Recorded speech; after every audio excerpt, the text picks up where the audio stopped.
Welcome again, Nerevar. Come and make yourself comfortable. I made you wait, I know, but we will now unveil 10 reasons to completely despise the Altmer, or piss elf, the one Nord-Enwa term I find useful in this one case. Number 1. Elitist Attitude.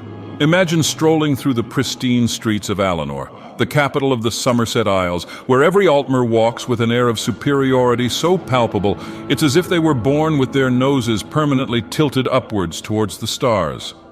From the haughty arch of their perfectly sculpted eyebrows to the disdainful curl of their lips, they exude an aura of entitlement that makes even the most confident of visitors feel like a lowly beggar in their presence. I am a god. How dare they make a god feel like a lowly beggar?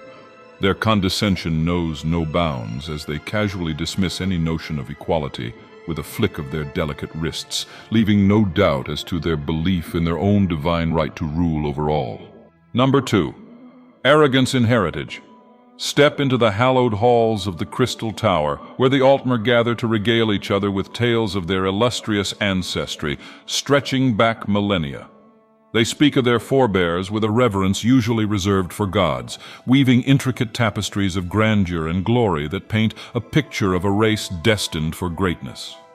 Their pride in their heritage is matched only by their utter disdain for those they deem unworthy of sharing in their lineage, as if the mere act of being born outside of their noble bloodline is a stain upon one's very existence. In their perfect view of the world, they should be the only Mer, the only intelligent creatures to inhabit Nirn. Number 3. Supremacist Society. Behold the utopian paradise of Alinor, where the Altmer reigns supreme over all aspects of society with an iron fist wrapped in silk gloves.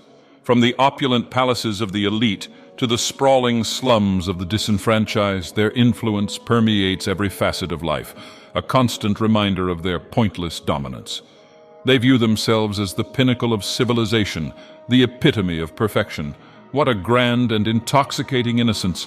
And of course, anyone who dares to challenge their superiority is swiftly put in their place with a withering glare, a sharp tongue, and very likely a blade to the neck or a permanent residence in some underground prison away from further polluting their view. Number 4. Snobbish Spellcasters. I respect magic users, sorcerers, and wizardry in general, Nerevar, but I can and will make an exception with these piss elves. Picture the Altmer mages, their robes billowing behind them like the wings of a majestic bird as they stride confidently through the halls of the College of Sepiarchs. They wield magic with a finesse and precision that borders on arrogance, their every spell cast with an air of superiority that leaves lesser mortals quaking in their boots. To them, the arcane arts are not just a means to an end, but a birthright bestowed upon them by their illustrious ancestors, and they wield their power with all the grace and confidence of those who know they are destined for greatness. The sole fact that they think it's a divine right for them to own magic is preposterous. 5. Eternal contempt for other races. Journey to the bustling markets of Alinor, where the Altmer merchants ply their wares with a very obvious and clear sneer for anyone foolish enough to haggle over prices. They view the other races of Tamriel as little more than uncultured savages, their customs and traditions a mockery of the refined elegance of Altmer society. They turn up their noses at the mere mention of non-Altmer cultures, as if the very thought of stooping to their level is beneath their dignity. And that includes both Chimer and Dunmer. Can you believe this, Nerevar? Number 6. Blind to their own failings. Look upon them piss elves, so blinded by their own arrogance that they cannot see the cracks forming in the facade of their supposedly perfect society. They cling desperately to their outdated customs and traditions, refusing to acknowledge the changing tides of the world around them. They are like children playing at being gods, unaware of how their own imaginary empire crumbles beneath their feet, every step leading them ever closer to their inevitable downfall. I'd have to say that every reason of this list is a grand and intoxicating innocence at this rate, but I hate being repetitive. Number 7. Cultural stagnation. Wander through the halls of the Crystal Tower, where the Altmer cling stubbornly to the relics of a bygone era. Their reluctance to embrace change a testament to their own stagnation. While the rest of Tamriel marches boldly into the future, The Altmer remain mired in the past, their unwillingness to adapt a glaring indictment of their own narrow-mindedness. They view progress as a threat to their way of life, clinging desperately to the crumbling ruins of their once great civilization, like a drowning man clutching at straws. They are the prime example for someone who does not honor the sixth house and the tribe unmourned. Number 8. Thalmor Tyrants tremble before the might of the Thalmor. Oh no, so scary, ha! Those self-appointed guardians of Altmer supremacy who wield their power with all the grace and subtlety of a sledgehammer.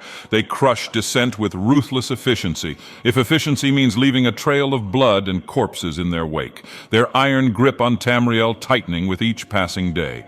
They view themselves as the saviors of their race, the vanguard of a new era of not only Altmer dominance, but that of men and Myr.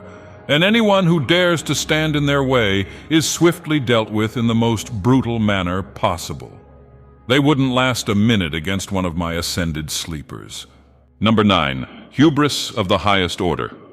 The Altmer are so convinced of their own infallibility that they cannot fathom the possibility of being wrong. They view themselves as paragons of virtue and wisdom, their arrogance so blinding that they cannot see the folly of their ways. They believe themselves to be above reproach, immune to criticism or doubt, and woe betide anyone who dares to challenge their divine right to rule.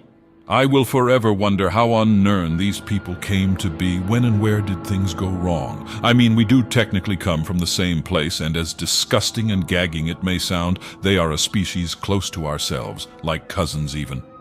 Now you see why old Veloth chose to leave that place. Be thankful to him. Number 10. They are pretentious pricks. In conclusion, what can be said of the Altmer that has not already been said? They are a race of pretentious pricks, their arrogance matched only by their ignorance. It's as if they were a whole race of golden Nazims. Their disdain for all other races is a reflection of their own insecurities and shortcomings. They are like school bullies, but on a civilization scale. They view themselves as the pinnacle of creation, the very epitome of perfection, and anyone who dares to suggest otherwise is swiftly dismissed as a heretic or a fool.